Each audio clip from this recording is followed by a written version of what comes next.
Hello बच्चों, तो चलिए इस प्रश्न को पढ़ते हैं। यदि चरों x व y में संबंध x बराबर समाकलन 0 से y 1 बट्टा वर्गमूल 1 प्लस 9u स्क्वायर du है, तब d2y बट्टा dx स्क्वायर का मान है। तो यहाँ पर देखो, हमें चारों विकल्पों में से सही विकल्प बताना है क्या होगा।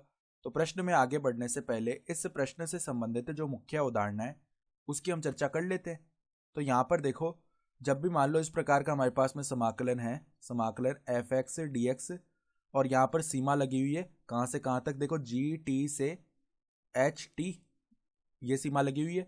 और इसका अगर हम अवकलन कर रहे हैं टी के सापेक्ष, तो इसका मान देखो किसके बराबर आता है।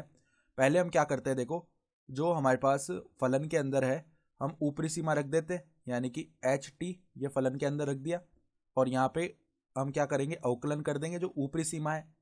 तो एच टी का अवकलन हो जाएगा टी के सापेक्ष माइनस में, देखो अब निचली सीमा फलन के अंदर रख दिया, यानी एफ जी टी, और अब निचली सीमा का कर लिया हमने अवकलन टी के सापेक्ष।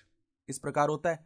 तो अब देखो, हमें जो संबंध दिया हुआ है वो लिख लेते हैं। एक्स बराबर में क्या दिया हुआ है, समाकलन 0 से y तक जा रहे हैं, और 1 बट्टा वर्गमूल में क्या है, वर्गमूल में है 1 प्लस में 9u स्क्वायर डी, ठीक है, ये है। और यहाँ पर देखो पूरा है इसका समाकलन 0 से y तक, सही है।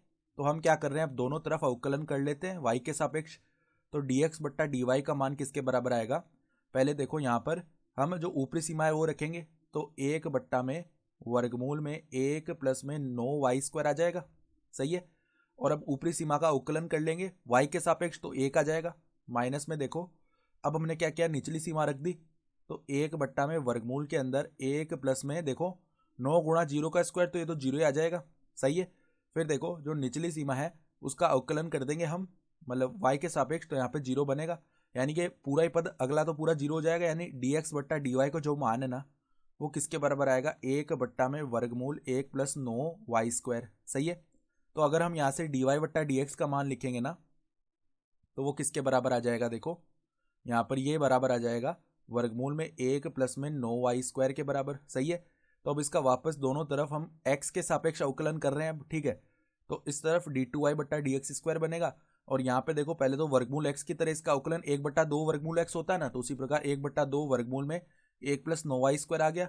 अब देखो श्रृंखला नियम से जो अंदर 1 प्लस 9y स्क्वायर है इसका पुनः अवकलन होगा, तो गुणा में देखो यहाँ पर 1 का अवकलन तो 0 हो गया, प्लस में देखो 9y स्क्वायर का अवकलन करेंगे ना x के सापेक्ष, तो यहाँ पे देखो 9 तो बाहर आ गया, y स्क्वायर का अवकलन 2y होगा, तो 2 गुणा 9 18 और y हो जाएगा।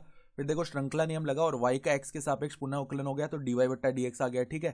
तो अब देखो यहाँ पर 18y बट्टा में 2 वर्गमूल में क्या है 1 प्लस 9y स्क्वायर, dy बट्टा dx का मान रख लेते हैं वापस, वर्गमूल में 1 प्लस 9y स्क्वायर है। तो देखो ये वर्गमूल 1 प्लस 9y स्क्वायर और वर्गमूल 1 प्लस 9y स्क्वायर ये तो विभाजित हो गए, 2 से 18 9 बार विभाजित हो जाएगा, तो हमारा उत्तर क्या आ जाएगा, 9y आ जाएगा। तो अगर हम विकल्प देखें ना, तो विकल्प जो सी है 9y वो हमारा सही विकल्प आ रहा है। तो आशा करता हूँ कि आपको ये प्रश्न समझ में आया होगा। धन्यवाद।